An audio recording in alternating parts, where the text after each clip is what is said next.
If I'm gonna be a criminal, I'm gonna be the best criminal, period. I don't care what it is. If it's bank robbing, if it's hijacking, whatever it is, I'm going to be the best because I'm obsessed with whatever I set my mind to. In the life of taking the chances that I did, I mean, I started for a while, I sold dope. There's a way the house got raided. And so I stopped that day. Never have sold a nothing of dope ever again, breaking and entering. And in going with him, it was to get liquor for a party that we were going to have. It was a liquor store right up the street. He was like, we can break in there and get all the liquor we need. We didn't have to pay for it. All right, let's go. You know, young and dumb. In order to get a great job, you got to go to school, right? In order to be the best version of yourself, you got to go to school. You can go to the military and be educated, or you can go to college and get your degree, or you can get out here in these streets and end up in prison and get educated.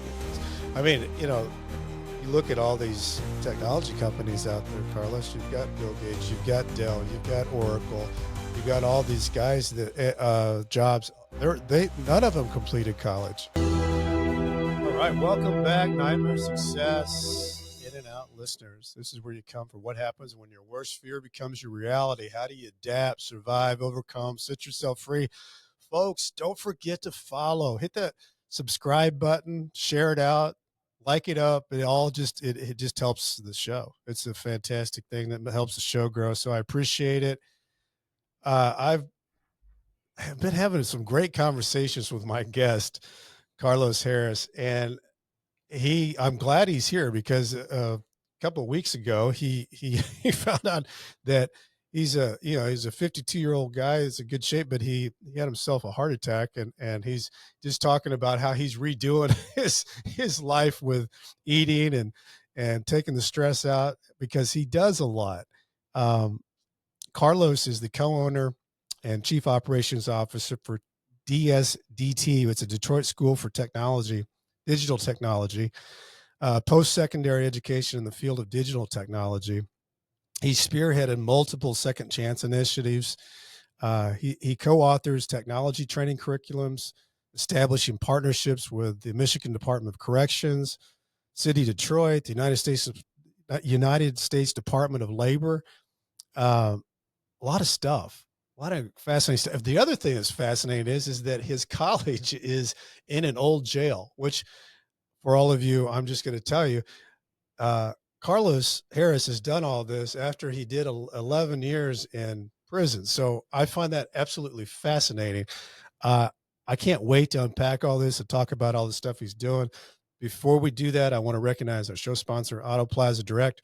You know, who likes spending a couple of weekends walking car lots, looking for a car. Then you spend 4 or 5 hours in the dealership to buy a car. It's kind of like a root canal appointment. Well, there's a better way to take away all that pain and hassle of getting a car. It's called Auto Plaza Direct. They're your personal car concierge. Just tell them the car you want, what you can pay, and they'll go find that car for you. They'll negotiate your best price. They also offer you warranties and financing. It's all full service. Go to autoplazadirect.com to get started with your personal car concierge, the new hassle-free way, the car buying experience you deserve. Auto Plaza Direct. Tell them Brent from Nightmare Success sent you. Welcome in, Karlos Harris. How are you? I am great, and I'm glad to be here. Man, I'm glad you're here too. Listen, you know, I love that intro. I guess I can be somewhat vain at times because I tell you, I had a 50th birthday in which, you know, it was a big thing to do. And I had over 250 guests that came out and supported me, It's a you lot. know, and I don't know. I think in this form, I just like to get and hear the roses as I'm Uh-huh. traveling, you know, because how much greater it is for people to say and speak your accolades than for you to simply tell people what you've done. You know, I think that a lot of us, given our backgrounds, sometimes that can overshadow the accomplishments that we have afterwards. Oh, You for know, sure. and so to hear you list them, yeah, I did that. I did do that. Yeah, I did that one too. I did that one. So, yeah, Yeah, I you've am done a so lot, appreciative. Karlos. And what I love about it is that you're doing stuff that, and am I wrong? Are you doing all this without going graduating from college? Absolutely, I didn't. Yeah, and I think to me, all of that just shows that again, that how you get into stuff and how you can accomplish stuff, it's all about, stepping into it. Hey, let me figure this out. I don't know it all. There's mentors out there. There's things I can read. And man, you're in the AI stuff, technology, you're teaching people stuff that people are really interested in because it's right on the cusp of everything that's going on. Hmm. Yeah, So go ahead. I think somewhere along the line I was just wired this way. I remember when the first computers came online, and I can remember breaking into them, in order to, whether it was swapping out a motherboard or the CPU or whatever the case it was. I like to tell the students around here, before there was Cisco, there was me. Uh-huh. We didn't have those certifications back in the 80s. Right. 80s, You were back in just the getting late under the 70s. hood and looking at it. Right, right. And so, Yeah. I can remember the first real computer I saw was in my high school class. I was probably about ninth grade. And, we had the floppy disk and we were Yeah. learning DOS. Mhm. Only Confused imagine how everybody. long that ago that's Yeah. been. And Yeah. so I was wired this way. And one of the things that I'm also someone that believes in. I believe in being autodidactic. It's a word that I learned along the way, and it expresses who I am 100% to a fault. Um, I don't like to be told how to do anything. I like to sit down with it to break it. Mm. Right? If it takes 10,000 times to get it right, I love the process of the 999 Mm. times, or 9,999 Yeah. Yeah. times. I love that process because I learned so much throughout it, And so when I do get that one instance of where I succeed, Yeah. it's it's good, Yeah. but equally was all the failures that I had Well, along the way as that's how well. you learn. Yeah. You know, P- point point to be stated. So nowadays, whether it is to set up a business and build the digital presence or whatever the case may be, I can normally do that in about, probably at the latest, 3 days. Mm. 3 days. Build all the online content, build the website, register the domain, set everything up, set up the phone lines, do everything. Register with the state registrations. And we're not Yeah. talking just EINs and all Right. that stuff, but because I've learned all this over the years through trial and error. And when it's all said and done, I know what I'm going to need in order to go get funding. Have the templates for my business plans and everything. Oh, It's like a I system. loved it. Well, I Absolutely. want to go back because growing up as a kid, Carlos, take us back. What were you like growing up as a kid? What was little Carlos doing when he was growing up as a kid? My grandmother would say I was bad as hell. Bad as hell. So, Good all right, T-shirt. all right, all right. So, I was raised by my grandmother. Okay. Went to live with my grandmother when I was 3 years old in a small town called Helena, Arkansas. My mother had me, I believe, when she was 16, turning 17. And her and my grandmother used to often get into arguments of sorts because of the way that she was raising my sister and I. My grandmother didn't think that she was doing the best for us. And that was the day and age of those times. If your parents felt as though you weren't doing something right, they become take you Yeah. and raise you. Right. You know, and so I vividly remember the day that my mother left and left us with my grandmother, and she came to Michigan. And so my grandmother raised my sister and I, raised me till I was 15, and I left at 15. But now that I think When back, you said you left at 15, what does that mean? I mean, she was okay. She was gonna whip me one day. You know what about whoopings? Uh-huh. Oh Southern yeah. whoopings. Uh-huh. Yeah, I had You one of go those pick type of out you go pick grandmothers. some limbs up off the Yeah, yeah. deal and So go out there and get your own switch and braid it up and that bring it weeping in. willow tree. Yeah, right. So I was done taking whippings. Yeah. It was over. I was Yeah. 15, and also throughout the years, I had always I don't know. I just always I wanted to be with my mom, quote unquote. Sure. It was just something about it, and I knew who my mom was. We would often go in the summertime to spend time with my mother. But I just wanted to be with my mom. And at 15, my grandmother, I'm a young man, guys doing what they do. And I wasn't about to take any more beatings. Mhm. And so it was done. I left that day and I have never been home since. I've been on my own in some form, fashion since I was 15. So did You you know, head to Michigan? I didn't head to Michigan directly. I stayed with a friend when I left my grandmother's, and she let me stay. Okay. And so the friend and his mother allowed for me to couch surf for a while. And ultimately, my mother moved back to Arkansas during that time. And I think when I was 16, I ended up staying with my mom for a short period. But one day something happened. I don't remember. But I remember my mother was going to try to whip me. Uh-huh. Ain't nobody else Not going whooping to do me. that anymore. Right. I was done with that. And Uh-huh.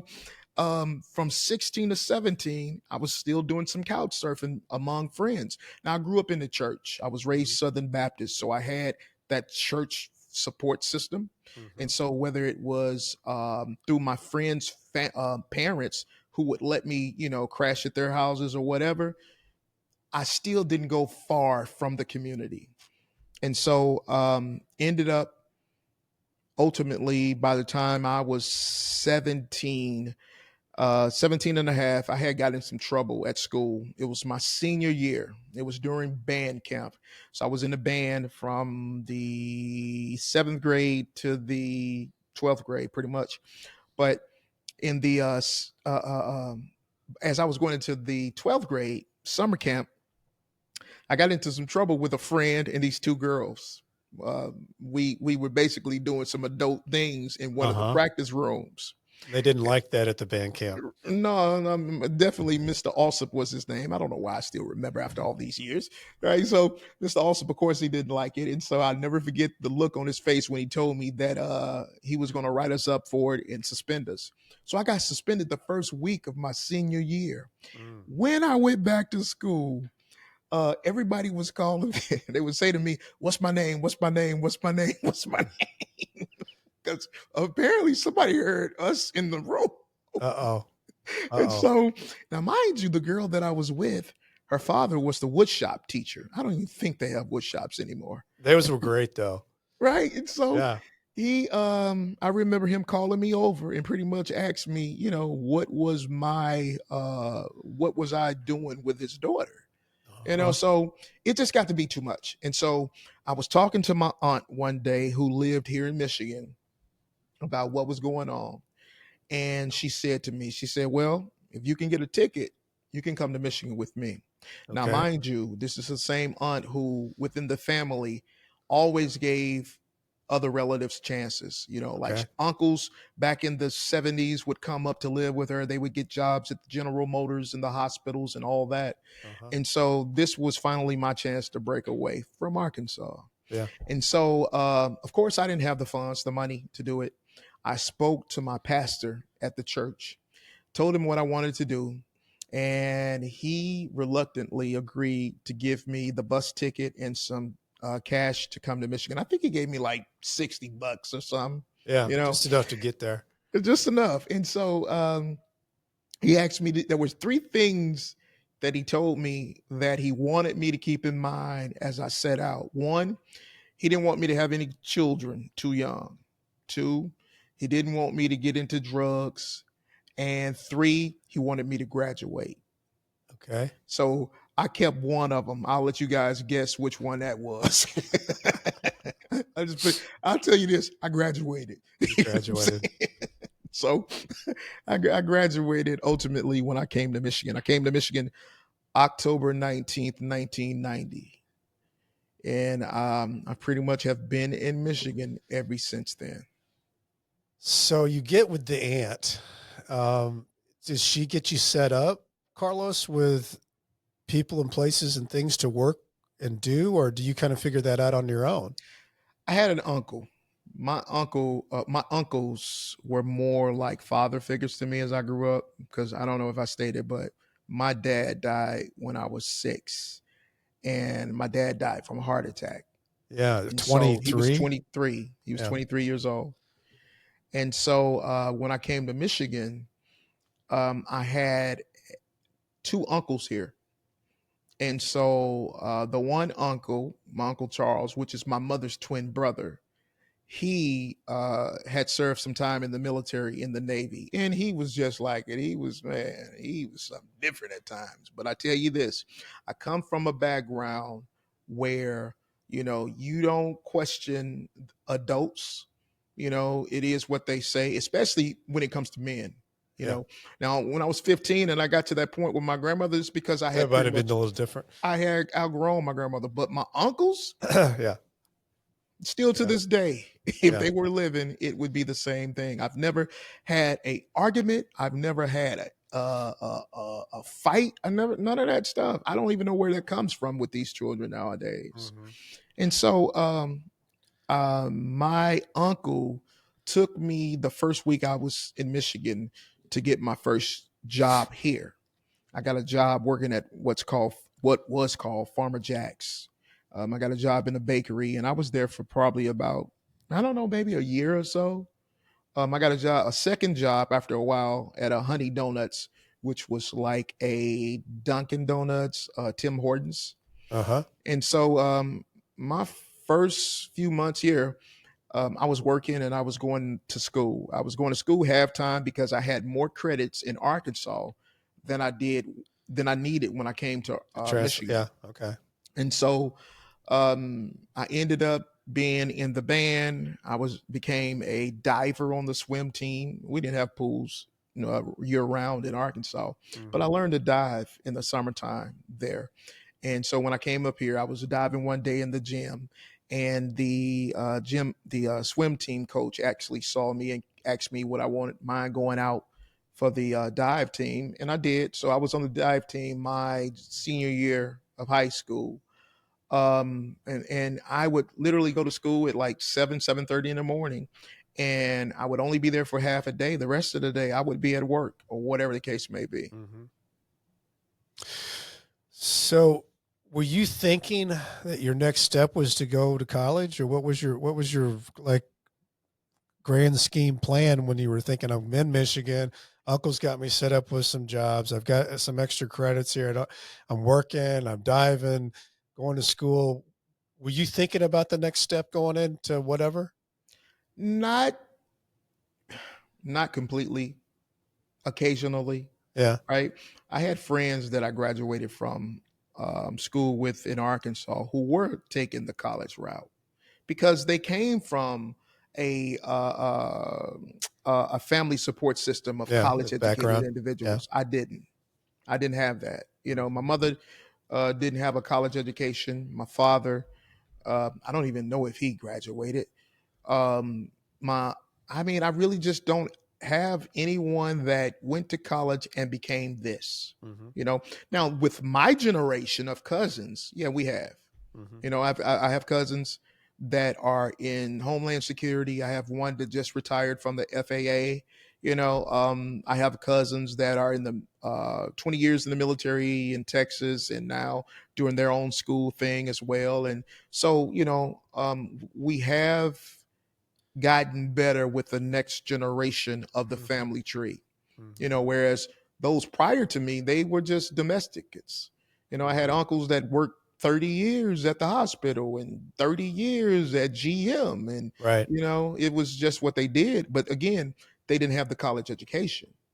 And so now, one of the things that I always wanted to do, and I had this in mind when I first came to Michigan, when I was probably around 9, came up to visit my mother one time in the summer, and my mother lived on one side of town and my aunt lived on the other. So one day we had to walk to my mother's, and we had to cross over Eastern Michigan University's college in order to get to her residence.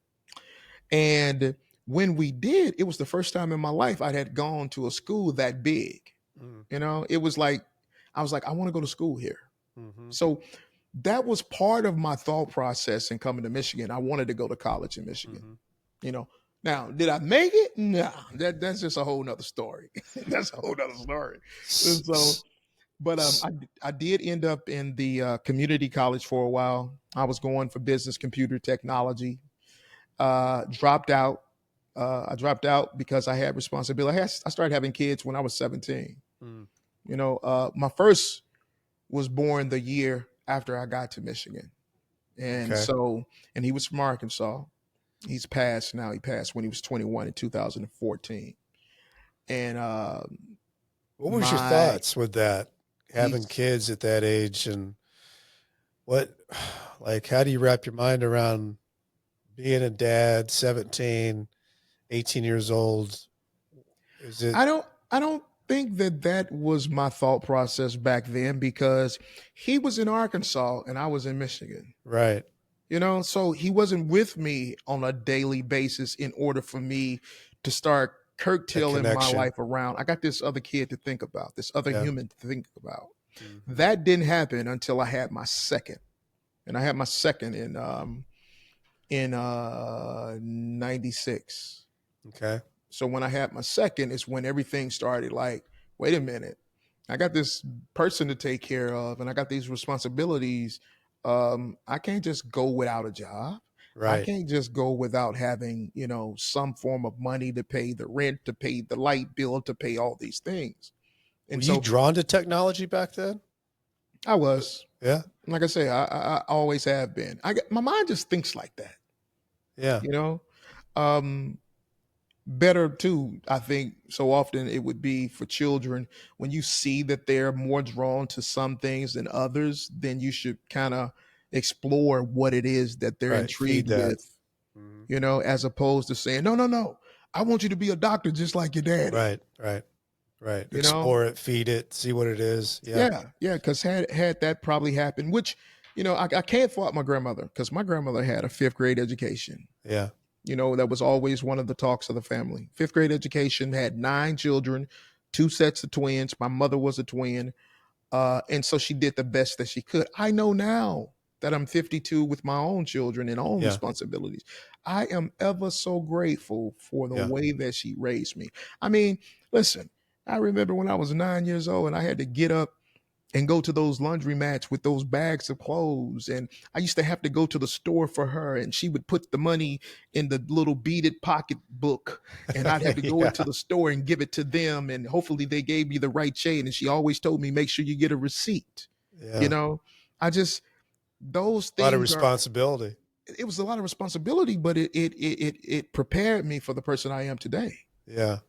You know, how I, So, so Carlos, walk us through.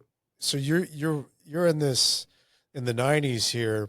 Did you start getting drawn into the street life, or were there people around you where you were looking at different things that you could do that might be I different started than getting okay. working on So computers? all right, so I left shortly after high school when I graduated. I graduated June of 91. Yeah. And by September-ish, I was in Buffalo, New York with an uncle. Okay. Um, I went to Buffalo, New York because I wanted to be a rapper. Right.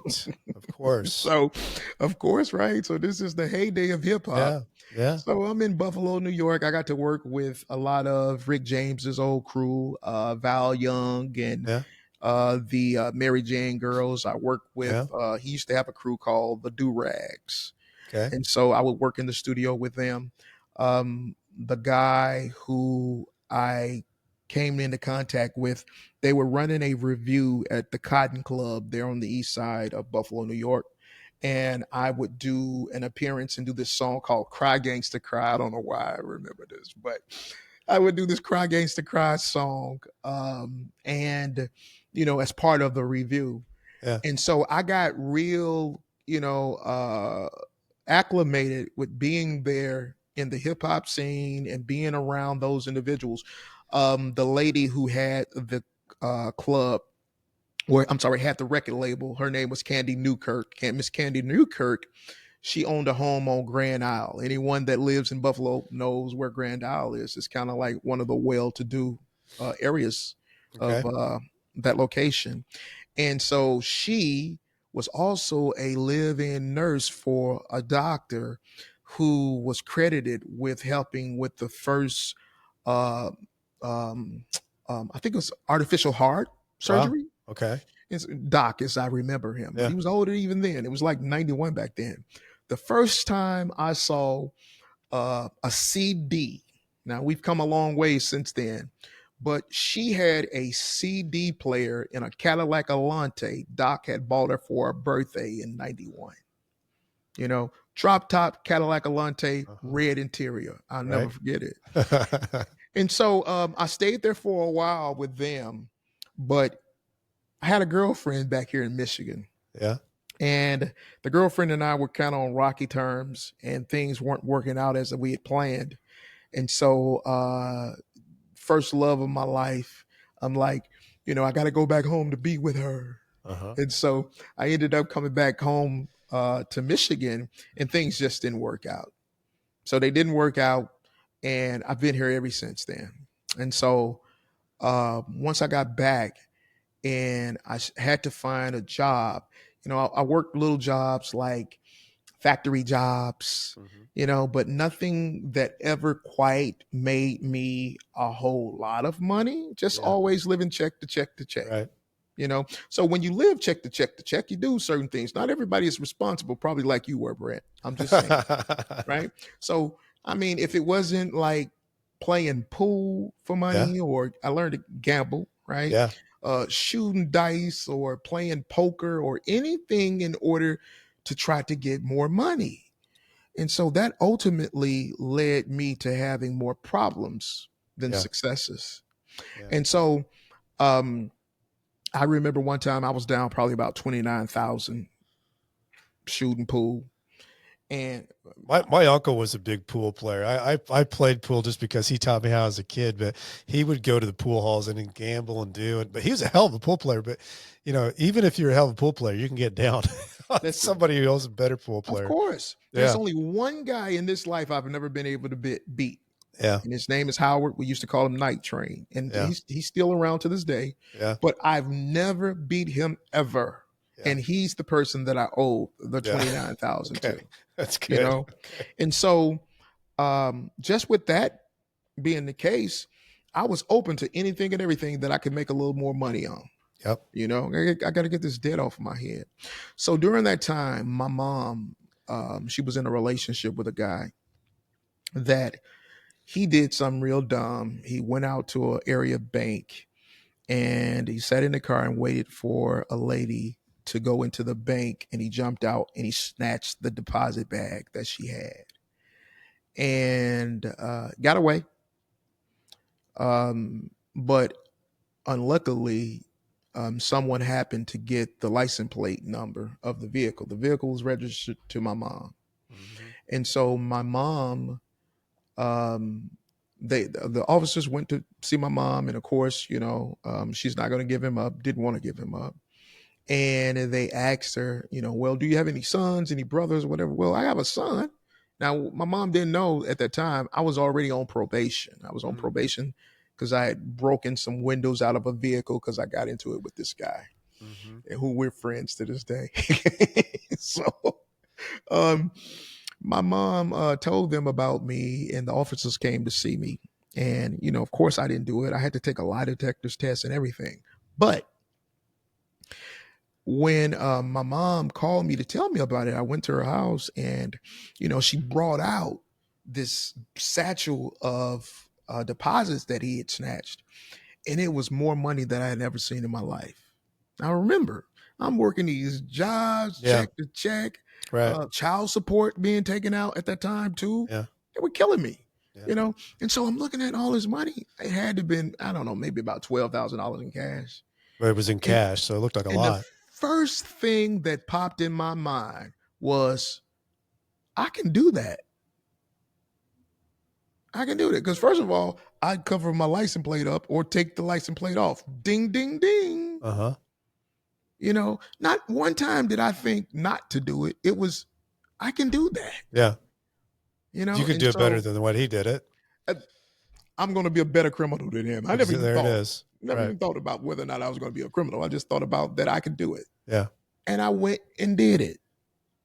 And it was fair to say it was one of the worst experiences that I have had in my entire life as being a quote unquote felon, because the confrontation I didn't like. Two, I always have carried with me, if someone did that to my mother, to my dad, then how would I feel? You know, that's where the roosters really do come home to nest. Right. So I never did that again, ever.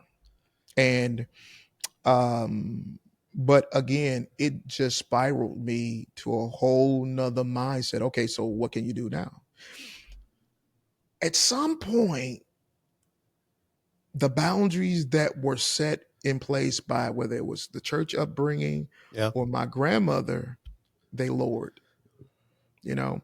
And often I like to say, I know for a fact when my grandmother died, all of it went out the window because I didn't care. Yeah. For many years, I just simply did not care, you know. And for many years, my whole belief system was, well, you're not going to kill me.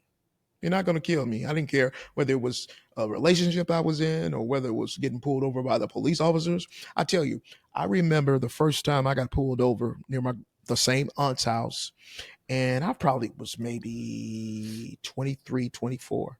So I get pulled over by the officers. I'd run a stoplight, and they check my ID and everything, and they say to me, he said, have you ever been to prison? I said, no. Why? You sure? No, I have never been to prison. Why? Well, Uh-huh. okay. And he said it as if I should have been, or that I was destined Huh. to be in prison. And I've always thought about that, Wow. you know? And so many years after that, after living the life or taking the chances that I did, I mean, I started for a while, I sold dope. You know, again, remember the pastor said there's three things I want you to do. One of Right. them He was told you don't the sell three dope. things. I started selling dope, stopped selling dope when the house that I was supplying got raided one day. And this would have been in 95 ish. Because, and the reason I can remember these dates is because it's the day that I met my son, my second son's mom, and he was born in 96. And so I had gone to meet her for the first time. And while I was away, the house got raided. Mm. And so I stopped that day. Never have sold a nothing of dope ever again. You know, because back then, if you got caught with an 8 ball, you were going to do 20 years, Right. Right. you know? And so it just spiraled into other things, though. Now, even throughout that time, I still was taking drop in classes at the community college. That's interesting. You know, I took accounting, I took typing again. I mean, I So you're took really typing hard. straddling the fence, really. One was to rationalize, I need this money. And the other is I haven't given up on myself with the education piece.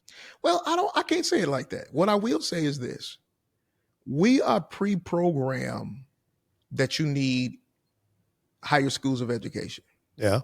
We're pre-programmed, right? I agree with that. In order to get a great job, you got to go to school, right? In order to be the best version of yourself, you got to go to school. Mm-hmm. You know, and I learned that that wasn't actually the truth. You just need to be educated. Right.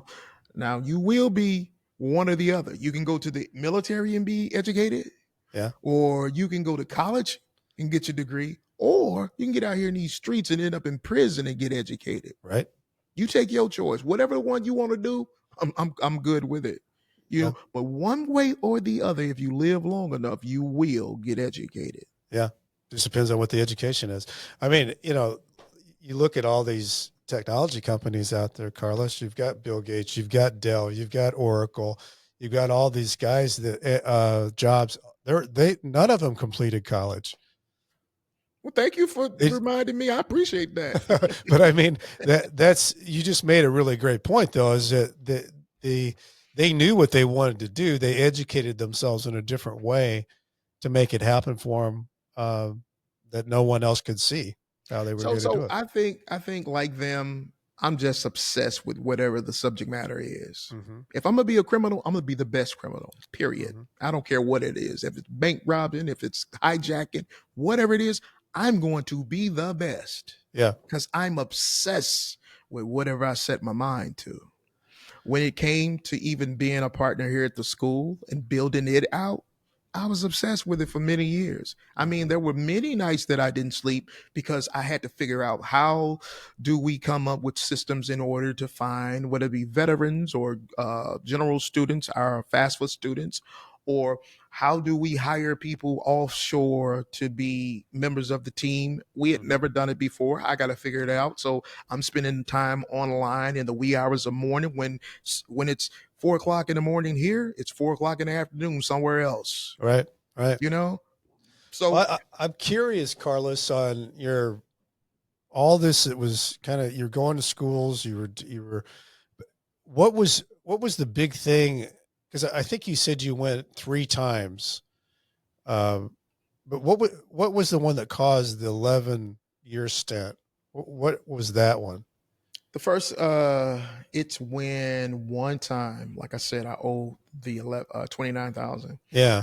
and I went out with a guy to do a breaking and entering, Okay. and in going with him, it was to get liquor for a party that we were going to have. It was a Okay. liquor store right up the street, and he was like, "We can break in there, get all the liquor we need. We didn't have to pay for it."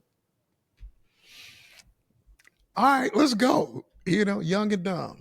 And so Uh-huh. I went with him, and we get these great carts, carriers, these bins, and we fill them up with liquor. We had like 3 of them. And I don't know if anybody ever carried a half a gallon or anything, but I can tell you that they are heavy. You know, so we get them out, throw them in the back of the car, and leave. And as we were leaving, there was all these cartons of cigarettes on the counter, and I decided I'm taking them. So I grabbed one of the containers, took the liquors out, and put the cigarettes in the bins, Uh-huh. and we left. So when we left, we got all this liquor that we're having this party for, and I got these cigarettes. And so I also had a friend at the time. He was an Indian guy, and his dad, they owned this convenience store. Mm-hmm. And so I got in contact with him. I said, "Hey, I got these cigarettes. Would you guys be interested in them?" So I took it down to them, and he went and presented it to his father. And his father said, "Look, I'll give you half price for every carton. Can you get some more?" What? So back then, a pack of cigarettes was probably like 4.35, Mm-hmm. right? So I always give this analogy. A pack of cigarettes, 4.35, $4.35. There's 10 in a carton, Uh-huh. right? That's $43.50. If Okay. you get 100 cartons, that's $4,350. Uh-huh. If you get 200 cartons, that's 8,600 or $700. Uh-huh. You start doing the math. So You got in the cigarette instantly, business. instantly, I had one of And you those had aha distribution. moments. Instantly. Yeah. So from that incident, whenever I would go out, I only wanted cigarettes. Mm. Cigarettes. And we're talking at a time when you didn't have on every street corner the camera system that they have nowadays. Right. You didn't have the patrol cars with the AI systems that could read your license plates and all Right. those things. Right. This was way back when. This was a time when most of the places you went to, whether it was the convenience store, the liquor store, or the pharmacy, they didn't have that armor guard that they have now. Yeah. Very seldom would you go to a place and they actually would have armor guard on the doors. Now I'm in Michigan. I'm not in South Central LA. Right. So a lot of times it was just simply smashing the front glass out, sticking your hand in, open the door and going in, or just walking through the glass. And so, but that became my skill set. I'm gonna tell you, it was really weird too because I can talk about it now. It's been so long ago. I mean, there were instances where I would take my team and we would literally we call them hit licks. How to look it up. So we would do breaking and enterings, into businesses that were next door to police offices. Wow. Just for the thrill of it. We'd scope out the business, scope out the station that was next door. Now, of course, these aren't your primary locations. A lot of these are going to be satellite police stations. And, our whole plan is how fast can we get in to grab them? Now, we can grab upwards of maybe 200 cartons in less than 2 minutes. Less than, which I mean, to this day, I don't know where you guys are located at, but to this day, I still see the younger generation doing this. Huh. They break into businesses and they only take the cigarettes because there's still a black market for them. Or cigarettes. Now you got to think, when I used to do it, it was $4.35. Nowadays in Michigan, I think a pack of cigarette, it may go for like $13.35. I'm sorry, Yeah. $10.35. Yeah. And I can only imagine how much it goes for in a New York and a California. Yeah. Right. And so all it takes is for you to have the wherewithal to do it. And I've always, this was my education time. This was my learning time, because I learned early on that everybody is not built for the same thing. Right. Think about that. That's I would true. take certain guys with me and they would get in. And as soon as that alarm went off, man, hurry up. What are we going to do? Come on, man. We got to get out of here. We got to go. And that pressure busts them. And I'm like, chill out, calm down, but at the same time, if you took me out with the guy that was going to murder somebody, then what are we going to do? Come on, man. We got to hurry up. Because that's not my thing. So did you ever worry about the group of guys that you were with, that somebody would get hit and then tell on everybody, snitch them out? We got hit. Who told you we didn't get hit? I got hit a few times. Yeah. Hello, I'm a C prefix. Yeah. Yeah. I'm a C prefix. We got hit. Yeah. I remember one of the last times I was standing in front of the judge, and she said to me, Mr. Harris, I see that you have all these felonies and you've been to prison, and yet you continue to do what you're doing. Apparently, you're not that good of a criminal.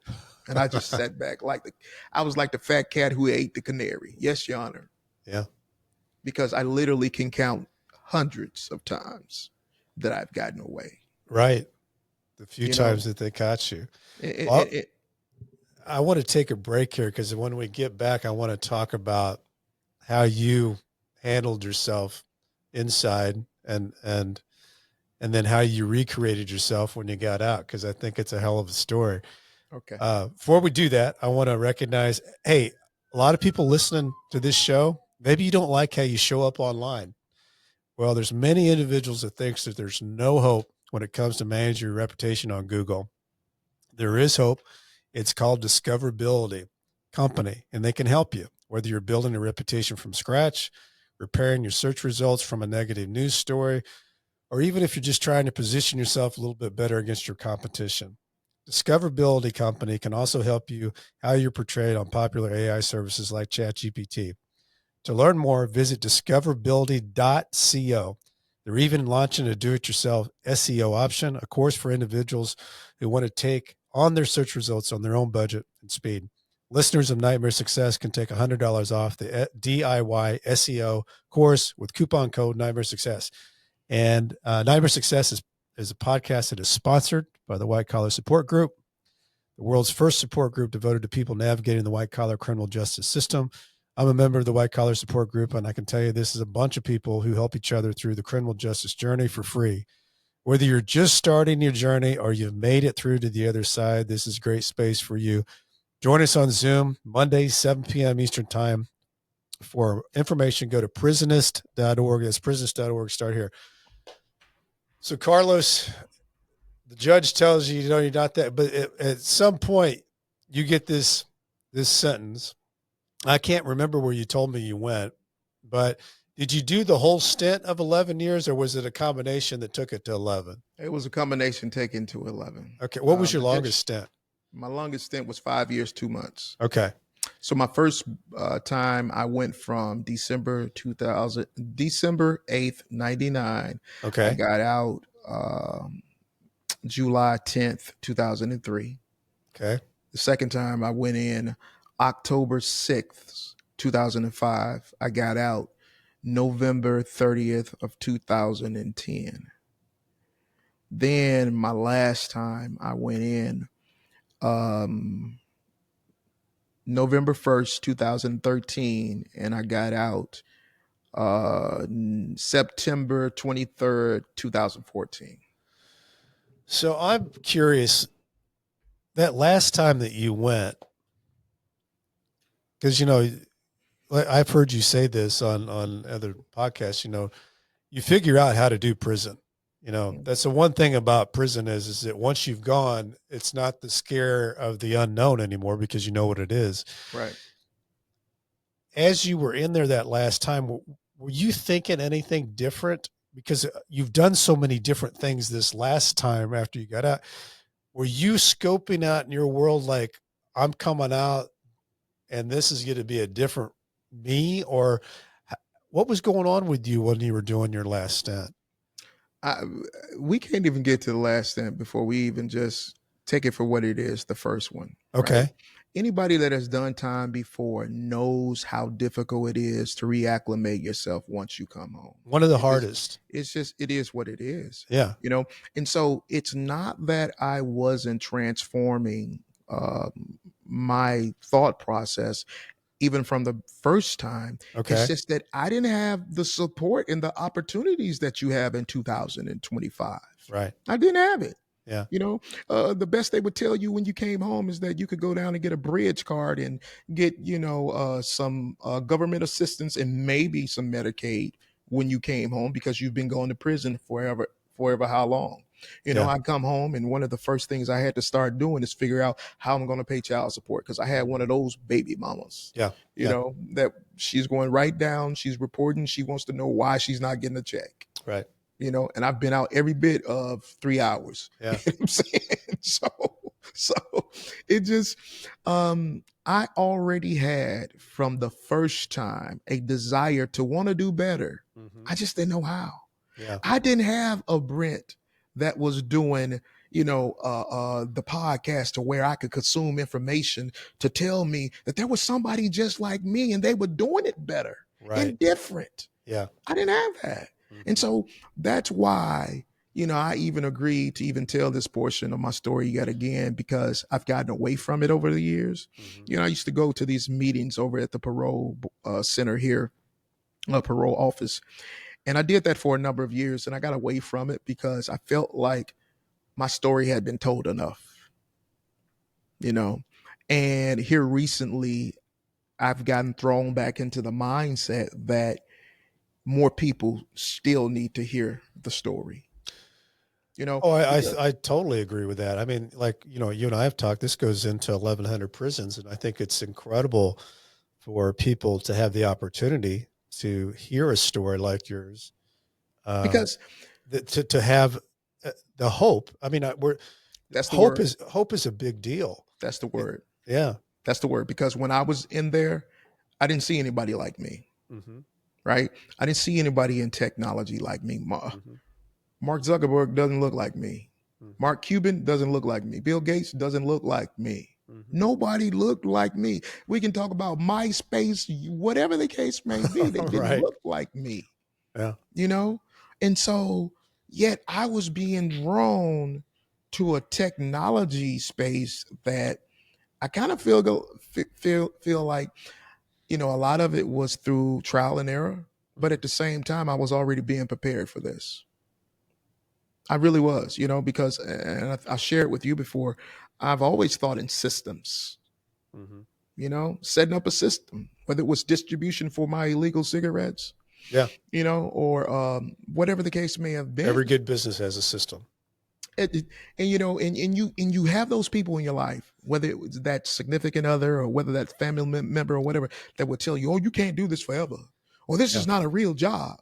Yeah. But you're learning some of the same things that I can guarantee you I still use in my work today. Mm-hmm. Same skills. If you don't know how to talk to nobody in the street, you won't know how to talk to anybody in a meeting on this side of the fence. Mm-hmm. If you don't know how to maintain your composure when you're on the yard on the back 40, you won't know how to do it over here. Mhm. And you won't get the type of opportunities that maybe you got on the back 40 over here Mhm. because nobody wants to deal with you because you're not grounded enough. Right. So you have to learn those mindsets over on that side in order to get here. Again, I didn't come from a background where my father had a business and I aspired to be an entrepreneur like him. I didn't. Mhm. I was literally just following, bumbling around in the dark throughout life. And this thing found me. It literally found me. I had no idea when I was getting out those times, and I would sit up and YouTube myself to death. Yeah. And my significant other would be in the other room slamming doors because she couldn't stand that I was in YouTube more. Yeah. I learned so much from YouTube University. Yeah. We were just talking about how, even to this day, it's nothing to find me up from 11 at night to maybe, I've done it last week. I was up till 5 in the morning. I was on TikTok. It's on Right. TikTok. Yeah. But why I'm on TikTok and why you on TikTok may be something totally different. Sure. I'm not just aimlessly scrolling. Right. I'm learning. Uh-huh. I think that that's the one thing that we tend to lose with our educational systems. And again, you're talking to a guy who has literally, we're college. Yeah, Look you us were at up. college. DSDT College. We're Yeah, at in college. technology. Right. Right. Technology college. And we have one course in medical, and that's the medical assistant program. Mhm. But the one thing that I've learned that learning is a lifelong journey. It didn't stop when you got out of high school, didn't continue when you got in college. It's a lifelong journey. And the Yeah. sooner you learn the best way for you to learn, the better off you're going to be. I got 2 daughters. I have 3 boys, 2 girls. So my oldest daughter now is 25. My youngest daughter is 20. My oldest daughter, she went to college to become a audiologist. She went to Rush University down in Chicago. My youngest daughter is going to school now. She's a sophomore in college, and she is taking. She wants to be a orthodontist. You know, college is for some people. I'm Oh, here for to tell you sure. it is. Absolutely. It really is, especially when you haven't had to do it like Karlos and you got out when you was 15 and you didn't have nobody to tell you. College is for you, Right. especially Yeah. if I'm paying for it. It's for you. Go, because remember, it's only 3 ways I truly believe that you're going to get your education before you realize what you're going to do: military, Uh-huh. a university, Yeah.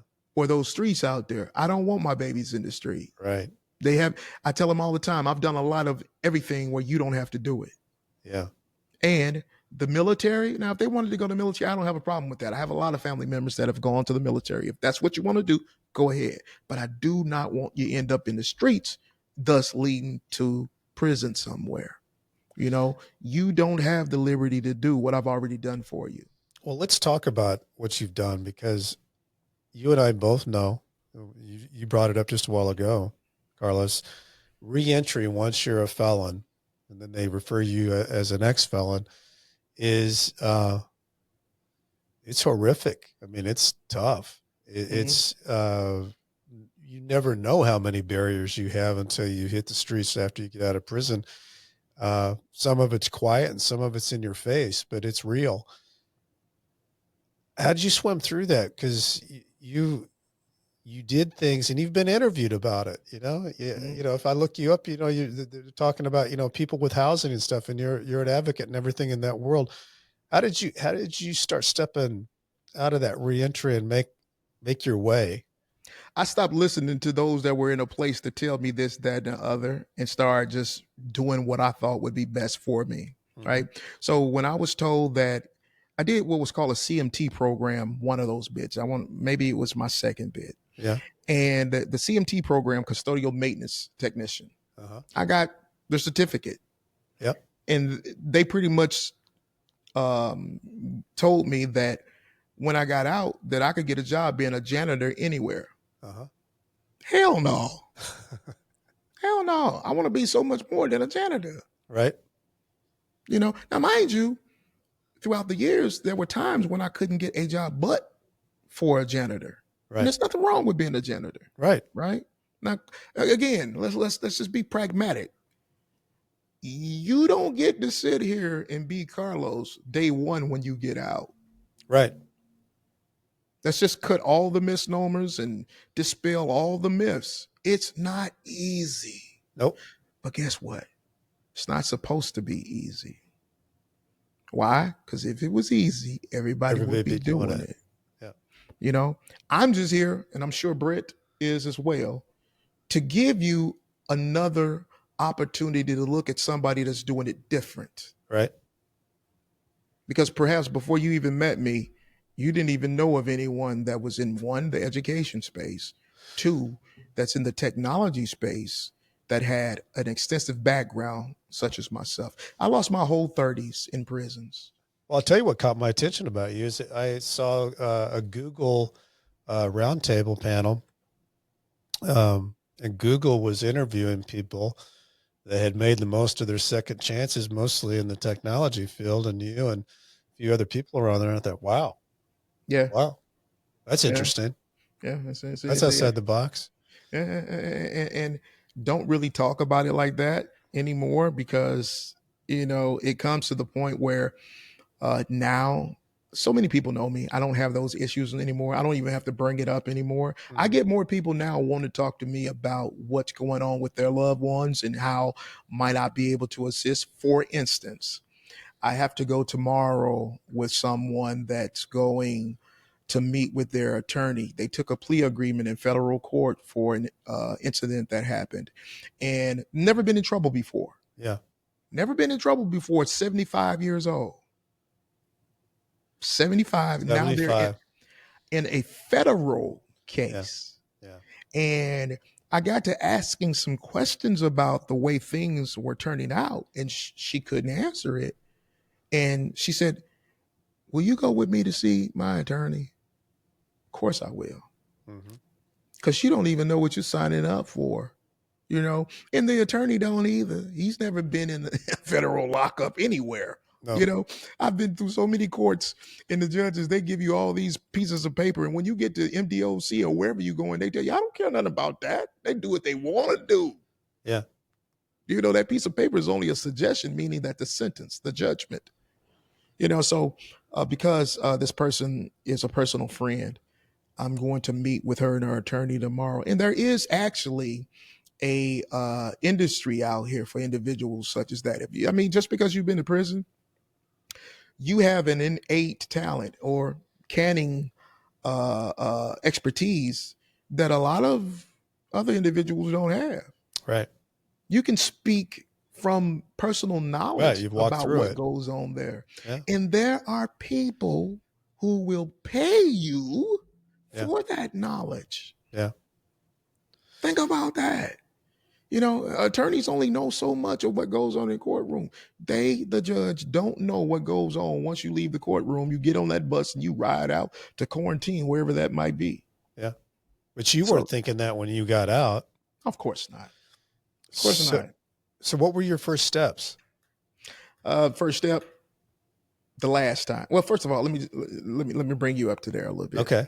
All right. So each time that I got out, I wanted to do better. So I would be educating myself. The first time when I got out, I started writing. I wrote a few novels. I happened to come out at a time when independent self-publishing was a thing. So I did that. It didn't blow up the way because everything is, I'm going to be rich. Kaboom. Bestseller. Yeah, it's not working that way. Yeah. Right. So within time, I find myself going back to the same skill set. It's guaranteed. Even at 52 right now, if I needed X amount of dollars tomorrow in the bank, I know how to go get it if I chose to do it. Right.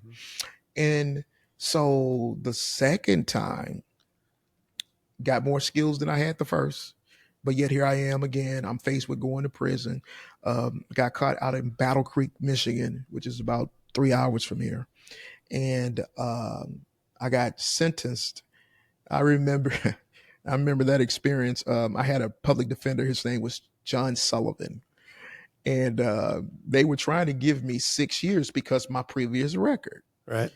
And so I wasn't taking it. No, I'm not taking 6 years. The blasphemy.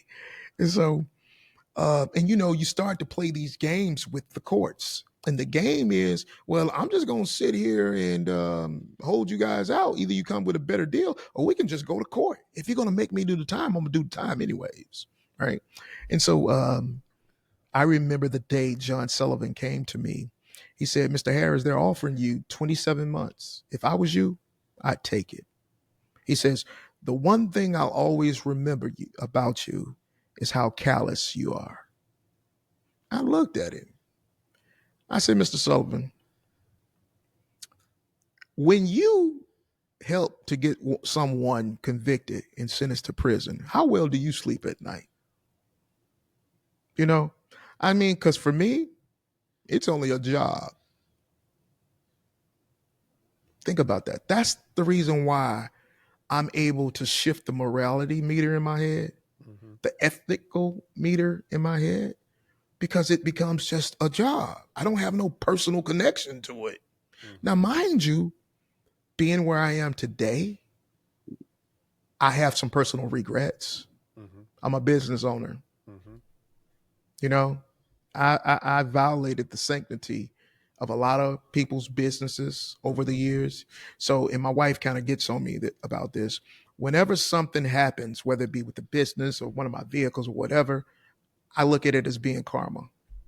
Yeah. I look at it being karma. True form. I've got a contract with Fort Cavazos, used to be Fort Hood down in Killeen, Texas.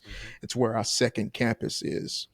And I wasn't able to go onto the military base because of my felony background. And so again, I look at it as it's part of karma. It's that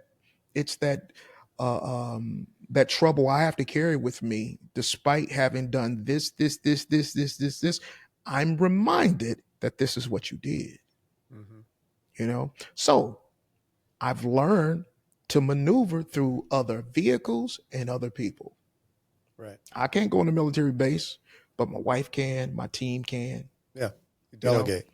I learned also once I began to get into business setup, and a lot of guys always talking about, well, I'm gonna get my EIN and I'm gonna get my LLC. Easy, simple. We can do that in 5 minutes. Right. You The really question can. is, how do you operate it? Right. You know, so my last time of getting out of prison, I set up an LLC, and it was going to be for digital marketing, and I began to operate in it. So whenever I went to report to my agent, and they would ask me, have you found a job? Yeah, I have my own business. And I'd show them a check stub. Wouldn't have any problems. Didn't have any problem for 2 years that I was on paper. You know, so it becomes, how do I reinvent myself using already the tools that are out here? Right. Now, the great thing about the last time I was in, I already knew it. One, I was coming home, and two, what was before me. Right. So it gave me it gave me an upper hand on the person who was getting out with an A prefix and had never done it before. I already know what to expect. So I know what I need to have in play in order to be as successful as I can. Yeah. And so that's what I did. When I was in the last time, I started studying business essentials. I had already written my business plan based on one of the books that I got my hand on. So I already had these things in motion when I showed up. When I showed up, I was ready to go. I just needed those opportunities. So I shifted in my mind the last time that I'm going to chase opportunities and not money. Yep. Big, that's a big nugget of wisdom right there. Yeah. You just laid out there. It's only because of chasing the opportunities that I've got to where I am today. Yeah. You know, the first opportunity that I was given. And I think you can couple opportunities with purpose. You know, if you feel that passion, purpose, and it's an opportunity, you couple those things together, that creates whatever that is, that success for you. And lots of times that becomes with money. Listen, so you just reminded me, which I hadn't thought about in a long time, Purpose-Driven Life, Rick Warner. I read that. Yeah. I mean, come on, when we in there, we read all these books. Oh yeah, Robert they're all out Kiyosaki, there. Rich Dad, Poor Dad. We read all this Great material. book. Yeah. You know, and it comes back to remembrance when you need it. Right. You know, and so I just simply was following a lot of that I'd read. You got to execute it. Yeah, Action. It has to become, to the point that it's real for you. If you say that when I get out, I want to have a custodial maintenance company, don't just be a janitor for somebody. Own a company. Yeah. Start your company. There was something I came across. It was this week, but it was talking about, people who listen and they read and then they'll take in more education. And they said, that's all procrastination unless you take action with it. True that. Yes, that's absolutely true. It's absolutely true. And you often hear people, this is a great nugget as well. Birds of a feather flock together. Show me who your friends are. I tell you who you are. It's true. Yeah. It's true. You talk about mentors, Karlos. Yeah. Where did those come into play here? Well, in order for me to get to where I am now, I had one mentor, and I met him the week after I was home. Okay. Ezra. I know you probably see this. You'll probably see this somewhere. I don't know who it is. I'm sorry about that. But Ezra Brown is his name. So I met this guy after I get home the last time, and he was at the parole office, and he was there to teach a business course. And my parole agent had said to me the previous week, well, if you're interested in doing your own business, then you're going to need some entrepreneur guidance. Mm-hmm. And I want you to come to this meeting next week. And so I came back. First of all, I was at a homeless shelter the last time. When I got out, I didn't go back to the same place, the same, city. I came to Detroit, downtown Detroit, and I went to a homeless shelter. Was I homeless? No, I wasn't homeless. I caught a case outside of Detroit in Wayne County. I'm from Washtenaw County, out where Ann Arbor, University of Michigan in Ypsilanti. Mm-hmm. And when I was being paroled, I had a choice to either go back to Ann Arbor, Michigan, or to come to Detroit. I chose the Detroit. Why? Because I needed something different. Mm-hmm. I can't give myself a chance. Every time I get out, I go back to the same place, same people, end up doing the same thing. I want something different. Right. So I was willing to go to a homeless shelter. Never been homeless in my life. Mm-hmm. And in fact, the last time I went to prison, the day I went to turn myself in, there was a guy. I was stopped to get gas, and there was a guy out there digging in the trash. And I asked him, gave him a couple $, and I said, let me ask you a question. If you were on your way to turn yourself in for jail, would you much rather go to jail or stay out here digging in the trash? He thought about it. He looked at me. He said, I'd stay out here and dig in the trash. I said, why? He says, because at least I'm free. Mm. And I thought, and I said to him, that's funny, because I'd rather go to jail than to dig in the trash. Mm. Freedom is a state of mind. Think about that. Even when you're in prison, there are more people locked up in the mind than they are physically. Oh yeah, you when you get out of prison, you see people walking around that have built prisons up in their own mind throughout their whole life. Yeah. So I had learned how to get past being in prison in my mind. I could be free no matter where I am, especially once you've been in a prison environment where your body has been locked up. I often tell people, and my sister and I was just talking about this a few days ago, prison wasn't bad for me. I didn't have that whole bad experience. Nobody tried to beat me up, and nobody left any candy bars on my rack, and nobody did none of that stuff. I never had any guys trying to cut into. I never had guys who looked like girls trying to cut into me. I never had none of that stuff. Yeah. And I'm blessed because of that, and I know it. And I don't say that to boast or brag. I'm just telling what my experience was. Your experience was, yeah.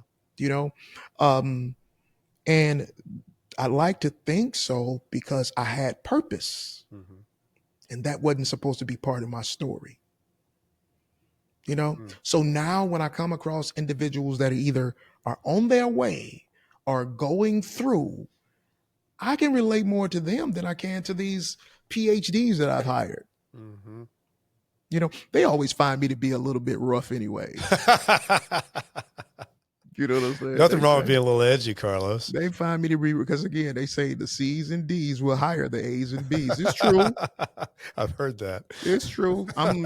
Believe me, I'm a living testimony of it. I hire them, you know? And so, um, what triggered all of this? And we got a real quick hit on this. Yeah. My last felony, February 13th, 2000.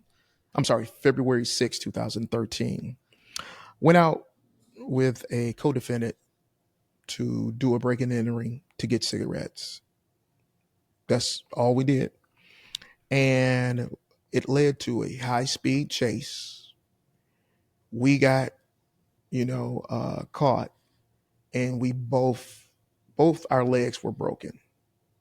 Mm.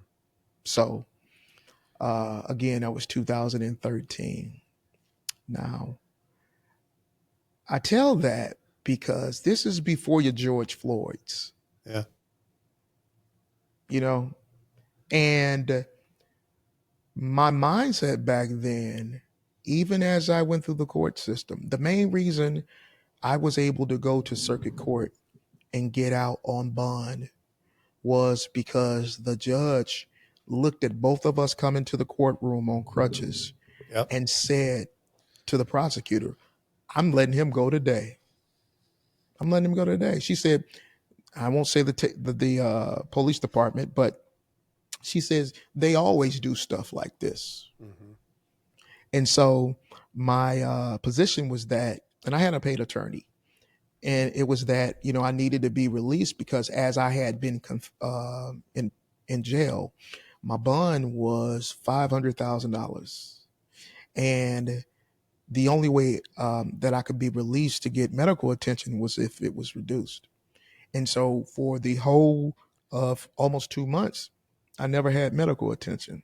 Mm. So here I am on these crutches in the jail cell, and I hobble into the courtroom, and she said, Mr. Harris, I'm letting you go home today. And because I needed to have an MRI done on my leg, at least that's what they were saying at the doctors in there. And so she gave me a bond that day. It went from 500,000 to being a PR bond. Wow. Her name was Judge Margie Braxton. She's not even practicing anymore. And that day, it was as if everything that I had gone through up till that point came to a dead center. She said to me, Mr. Harris, I look at your record and I can tell that you've only tried. You've only tried to survive all these years. And she was right. Mm. I was only trying to survive, given a limited skill set, giving that I didn't have those mentors and that I didn't have the resources. I was doing only what I knew how to do in order to take care of me and my responsibilities. And for a judge to sit and say that day, man, It was as if the heavens had opened for me. So when you ran into Ezra Brown, you were open to not just surviving, but really changing. I was open to change. Yeah. That last time when I was in, with crutch, I was on a cane by then because I had the surgery. And when I went to prison for the last time, one day I wake up and there were these two guys, because, anyone who's been in those lower level prison systems, they have these, a lot of times they have these bunking areas where you may have up to four bunks or 5 bunks in a small area. Right. And so I was in this 8-man holding area cubicle, and I wake up this one morning and I hear these two guys adamantly arguing about having OD'd on heroin in the city of Detroit. Mm. And for the first time in my life, I thought to myself, what am I doing here? Mm-hmm. It was as if I'd never in my life questioned myself that way. Mm. What am I doing here? Yeah. Because I didn't have to be. Right. I didn't do heroin. I didn't do crack. I didn't even smoke weed. I never smoked. drank. I don't even drink anymore. So I didn't have a lot of those vices. My thing was money. Mm-hmm. So that was a vice within itself. Right. The only reason I kept going back to prison was because I kept chasing money. Mm-hmm. So guess what? It wasn't hard for me to figure out how to stay out of prison. Right. I don't chase money no more. Yeah. Look at it now. Let's just sit here and dissect this. I stopped chasing money in 2013. Mm-hmm. It's 2025, and I have yet to be back to prison. Yeah. And you've got, tell us a little bit about what this, because, the things that you've got a contract with the Department of Corrections, you do the college. What, as far as like what with the Department of Corrections, what do you do with the Department of Corrections? So All educational? yeah. Yep. So we were running, we had this agreement with the Department of Labor. And in 2017, they were offering a contract to MDOC to have 100 guys trained for a program in technology. Okay. It was pretty much part of a second chance grant. Mm-hmm. And so they had an institution, a college that was servicing it prior to us coming along, and they had dropped the ball. And I like to think because I was a returning citizen, all the more why they wanted to work with us, because I got it. Yeah. And so they gave us a chance in order to service those 100 individuals and complete that contract, which we completed. I want to say we completed in maybe 19. Yeah, that's cool. And so at that time, I had team members that would go down into Jackson, lower level Parnell, and they would go. We have what's called vocational villages, and in those villages, they are giving them training for CDL training for various trades that when they get out, hopefully it gives them a better opportunity to be employed. Mm-hmm. And so we provided the training for the technology piece. There, as well as another institution, Adrian, that we were working with individuals. And so from there, we've been able to grow into a formal college. Back then, we were only just a training school. Mm-hmm. Only had students out of Detroit. They got wind of it. I remember the day Miss George came here to talk to us about possibly training for MDOC. And so I can tell you early on, I would have those bouts with imposter syndrome. Sure. I literally would feel like I'm not supposed to be here. I mean, hey, just a couple years ago, I was in prison. What am I here doing? You're the guy in charge providing the service. Yeah. And so I went from being in prison cells. And I can tell you too, I can remember some of those first meetings, especially with the parole agents. Oh, they don't believe nothing. Time would tell. Time would tell. No, I'm not going back to prison. I'm not going back. I promise you, I'm not going back. Yeah. And so I'm good still, good friends with the last PO that I had. He texted me a few weeks ago after I had the heart attack to follow up with me to see how things going. But that has pretty much been my claim to stand on this side and stand in the space that I'm in now. Yeah, no, it's great. I mean, you're in education, you're in technology, you're giving people a new trade, really. I mean, used to be, electricians and these different technology now and AI and all those things. That's where people can really get a leg up. Mm-hmm. And you're giving this through these college courses, which I think is fascinating. I mean, is your ultimate big plan, Karlos, is to have this like a nationwide approach of what you've got in Detroit, because you can, you've got a system you can duplicate?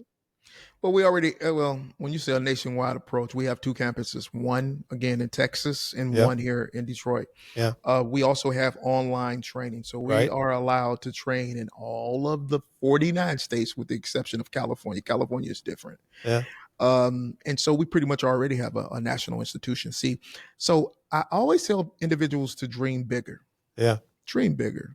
We started out as Detroit School for Digital Technology, had to drop Detroit And now we're simply just DSDT. That is Yeah. the name, DSDT, because we're globally. How do You know, people get a hold of you? What's the website they go to check this out? DSDT.edu. Okay. So if you go there, you can look at all the college, all the courses that we have. And in fact, we're in the process of opening an e-campus. That e-campus will allow us to do something that's fundamentally next to my heart. And that because I didn't come from a traditional college background, most of the individuals who work with me, they have one. Yeah. And kind of it has to be that way, depending Sure. on whether you're an instructor, depending on what part of the administrative staff is, the Department of Education has regulatory oversight that you have to have some form of background or some form of higher education. Me, I'll tell you, to this day, I have a certificate that I got in 2000 for business technology for pretty much it was Microsoft courses, Excel, Word, Access, PowerPoint. And I took that inside. Yeah. And to this day, that's what I use. You've done really well, Karlos, with that. you should have that thing blown up the size of a wall, that certificate. Yeah. And you've also got a book that's on Amazon. It's called AI Prompt Engineer, which is out there. Yeah. It's impressive. And I love the fact that this is going into prisons, that they can hear this, Karlos, because, and I should ask you, after all this that you've been through, what do you think is your greatest takeaway through all of it? Hands down, the impact I had on my children, the negative impact that I had on my children. Yeah. I would not take back anything that I've been through, what I've experienced, the breaking of the leg experience, the in and out of prisons, the times of going without. Mm-hmm. If I could be certain that my kids would be in a better place, I'd go back in a hard second to make sure that they didn't have to feel the pain and experience some of the things that I now know that they are going through. I didn't realize how much my actions were affecting the people around me. Mostly my children. I thought, as the father, it's protect and, provide, and by any means necessary, you get out here and you do it. And if you go home and you have an eviction notice, and if you got to go down here and rob the bank in order to make sure they don't get put out on the street, then you do what you got to do. That's how my mindset was. Right. And I realize now that I did more damage in being away as long as I have to not only them, but to just our relationships. See, the kids don't understand how much you sacrifice for them. Right. They don't know. They don't even care. They don't care. But I didn't ask you to do it. But if I'm reading this right, yes, that was incredibly hard for them and the time spent away from them. But it sounds like you're close in your world with them now, I'm close, and involved in their lives, which is great. I am, and it's still an evolving relationship. Like my 25-year-old daughter, she is the most like me. Yeah, she is so much like me. She don't want how the be DNA told thing nothing. works, Yeah. But sometimes you think just because I'm dad and I say this and this is the way it is, that's the way it's gonna be. And no, not this new generation. Somebody told them they can divorce you. Yeah, that's right. I mean, that's a better dad. That's what the thought process is with them nowadays.